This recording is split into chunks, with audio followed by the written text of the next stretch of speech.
Jamie, I have a question for you. How are you in space without a helmet? That I don't know. No, I don't know. I started using that a while ago, and I just kind of kept using it, I guess. I love it. It reminds me of Gravity. Thanks. Thank you. All right. So, Hmm. first, this was done filming way before any of the pandemic hit, right? I just want to. Yeah. Okay, I thought so. I just wanted to ask that first. All right. So, how did you get involved in the movie? The producers and the director reached out to me, and I read the script, and I fell in love with the script and the character. I really, really, really loved it. Partly because I hadn't had an action movie that was based around my character, and I really wanted to be, like exhausted and worked mentally and physically. I really wanted to have that experience. And I was in Australia when I got the offer for it, and they wanted to shoot in the Philippines.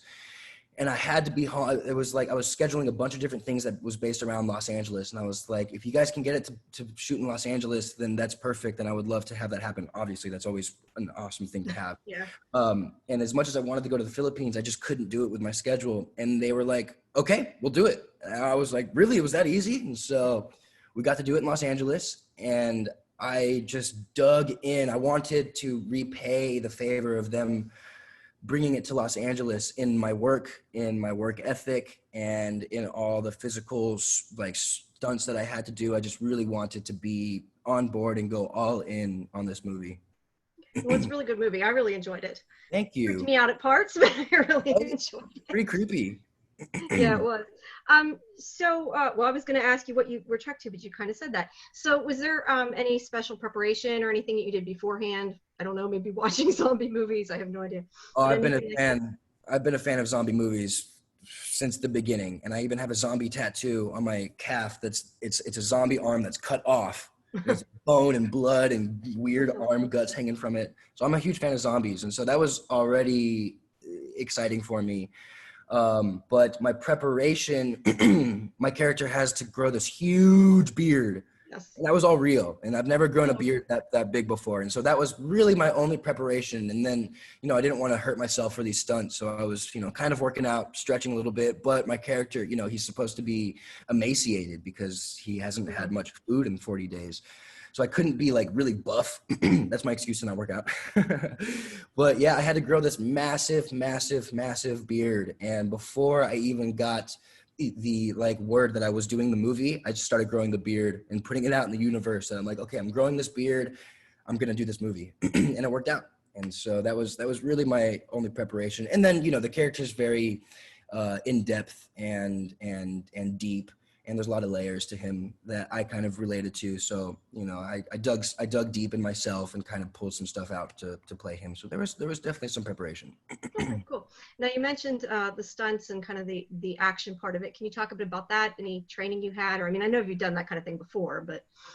Yeah, what was really cool is that our director is a big stunt guy. He's been in the stunt world forever. Johnny Martin, he's the greatest dude in the world. And we really collaborated with a lot of the stunts and tried to make them look really good, but also a little sloppy because my character's not trained in anything, Right.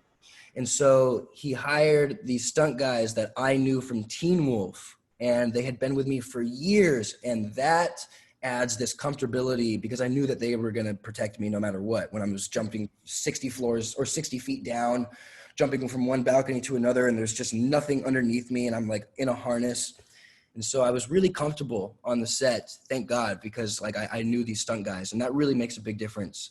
And so the stunts were as scary as they were definitely awesome in every aspect, because I felt that I could trust my stunt guys, which is huge. I trusted that our director, Johnny, was going to capture the best moments because he's a huge stunt guy himself.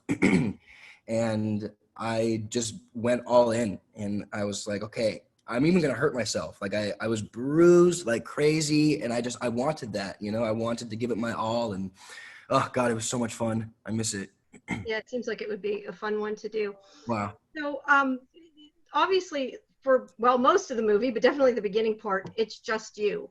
How is that kind of, just being on your own, the monologues, was that difficult to carry it all that way, or did you enjoy that more? Oh, I loved it. Yeah, I really, really, really wanted to dig into that part of the movie, and I related a lot to it. I had kind of isolated myself. Growing up in the industry, you're not very private. And so I think that my body was just like, you need some privacy, and so I kind of reclused myself for a little while, and amidst like some bouts of depression, and I really kind of used that as recalling for my character.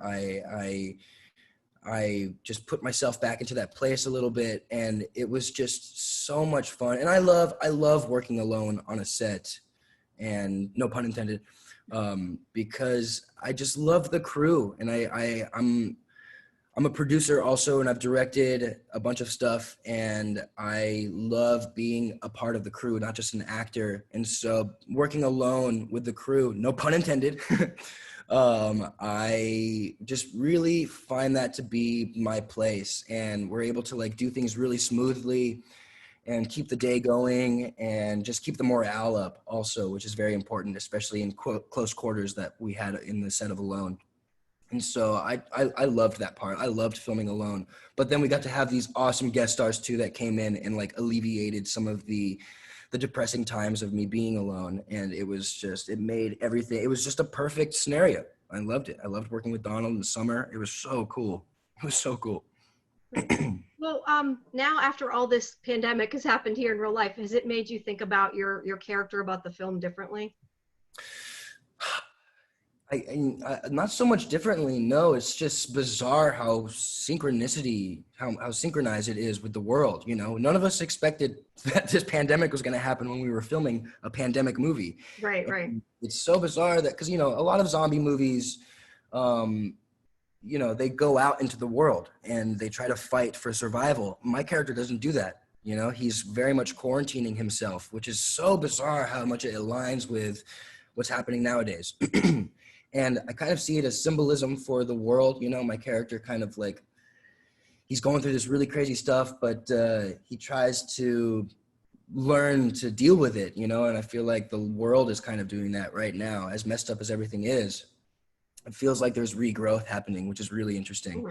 But I don't really feel, maybe I kind of feel his position a little deeper, and a little more realer, because there was no such thing as a pandemic back then, when we were filming this. And so now I'm like able to be like, oh my God, my poor character. Like, he really had nothing and no one, and had to be stuck in his own head, and a lot of people were kind of worried about being stuck alone in our quarantine time of COVID.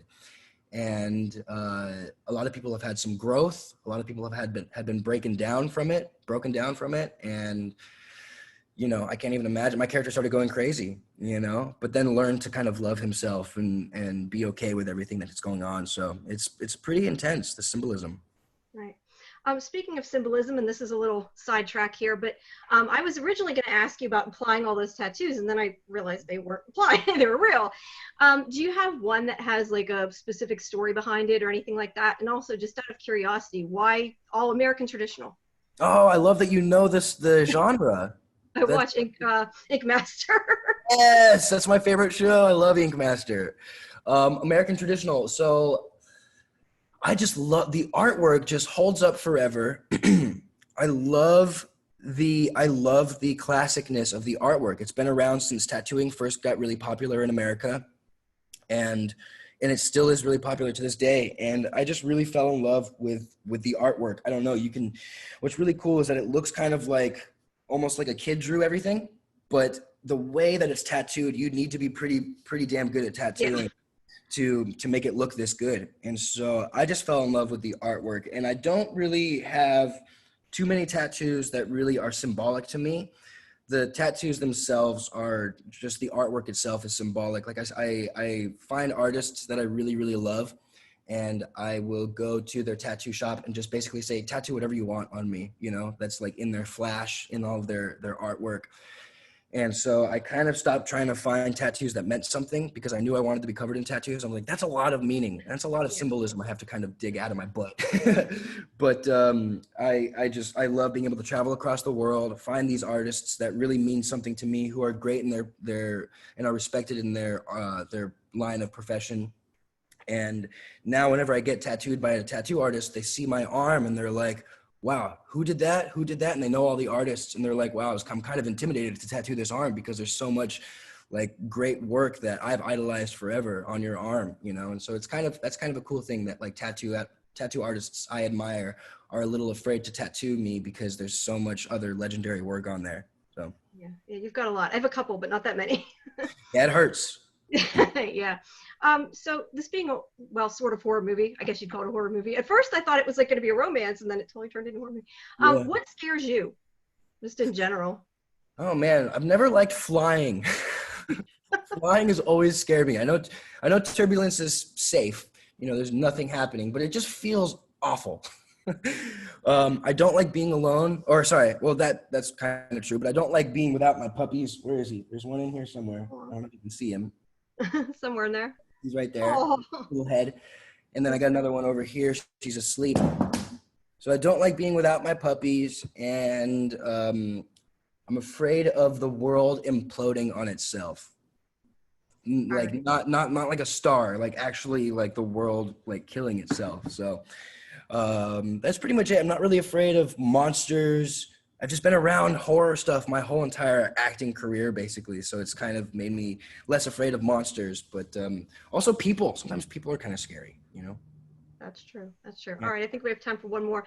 So let me ask you, back to the movie again. Can you talk a bit about like the blood effects? I know you didn't have a whole lot on you, but it's still got to be not feeling real great. Yeah, it's always a little bizarre. I mean, I definitely got used to it on Teen Wolf. I was covered in blood and black guts or whatever every single day on Teen Wolf. And I missed it. I really missed it when the show got canceled. And so I loved being covered in blood. Like towards the end of the movie, I've just got blood coming from my head, from my stomach. I'm all covered in other people's blood. And I loved it. The showers are always weird because your hair is like stuck to you and it like hurts like trying to pull it off and you're all sticky and weird. But other than that, I love being covered in fake blood. You can't eat it though. I mean, you can sometimes, but it's not as cool as you think it would be. Right. Okay. Really quick. I forgot one. If it's okay if I ask one more. Yeah. Can you talk really quick about working with Donald Sutherland? Can't get his name out. God.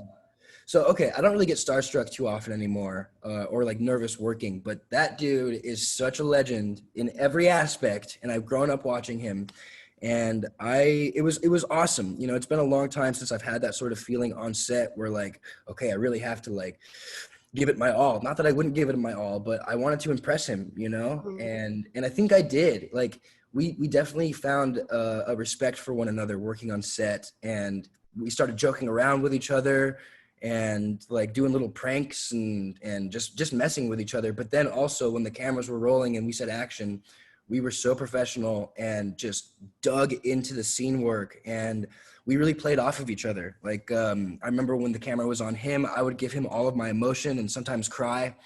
And I think he really just respected that. And we walked away really respecting one another from that set. And I loved working with him. He's such a good actor, and his choices are stuff that I would never think of. And it was just really inspiring for me. And I took a lot from that, and we just bounced off of each other. And like, it was really cool. We both grew. I don't know if he grew from the movie, but I'd like to think that he did, you know, like I gave him some really crazy stuff and he gave me some crazy stuff too. And we just had a lot of fun. It felt like the cameras weren't even there and we were just having fun. Okay, great. Well, thank you so much for your time. I appreciate it. And I did really enjoy the film. So thank you so much. People will get to see it.